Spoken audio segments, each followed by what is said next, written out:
হ্যাঁ ভাই। মিস্টার নায়েক, আমি ডাক্তার সূর্যকান্ত পাওয়ার, সেন্ট জর্জ হসপিটাল থেকে এসেছি। ধন্যবাদ এমন সুন্দর এবং আলোকিত বক্তব্যের জন্য। কোরআন ঈশ্বরের বাণী এই বিষয়ের উপর আপনি বলেছেন যে কোরআন আল্লাহর বাণী। আমার প্রশ্ন হলো, আপনার কাছে ঈশ্বরকে কে সৃষ্টি করেছেন? ঈশ্বরের উৎসটা কি? ভাই খুব সুন্দর প্রশ্ন করলেন যে যদি কোরআন ঈশ্বরের বাণী হয় তাহলে ঈশ্বরের স্রষ্টা কে। খুব ভালো প্রশ্ন।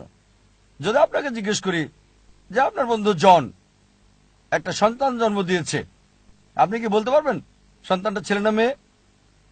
আপনার বন্ধু জন হাসপাতালে একটা সন্তান জন্ম দিয়েছে, সন্তানটা ছেলে নাকি মেয়ে বলতে পারবেন? অনুমান করে বলেন। না, ছেলে না মেয়ে বলতে পারছি না। সরি, অনুমান করতে পারছি না। চেষ্টা করেন।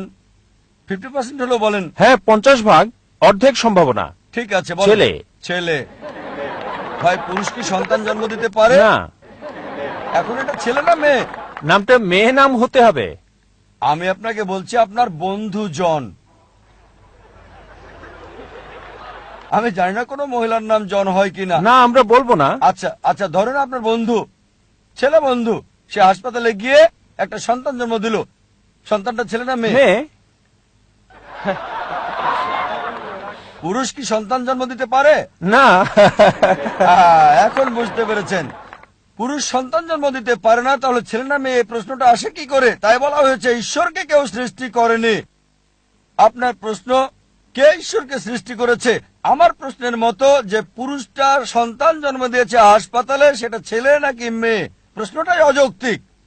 কারণ আমরা জানি যে পুরুষ সন্তান প্রসব করে না, তাহলে ছেলে না মেয়ে এই প্রশ্ন আসে কি করে? তাই বলা হয়েছে ঈশ্বরকে কেউ সৃষ্টি করেনি। প্রত্যেক সৃষ্টির একজন স্রষ্টা থাকে, ঈশ্বরের কোনো স্রষ্টা নেই। তাই নাস্তিকের সাথে তর্কের সময় কখনোই বলি না যে সবকিছুরই স্রষ্টা আছে।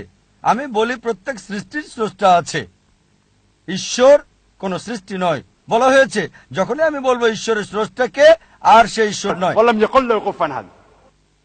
তার সংজ্ঞা হচ্ছে আল্লাহর কোন স্রষ্টা নেই। আশা করি উত্তরটা পেয়েছেন।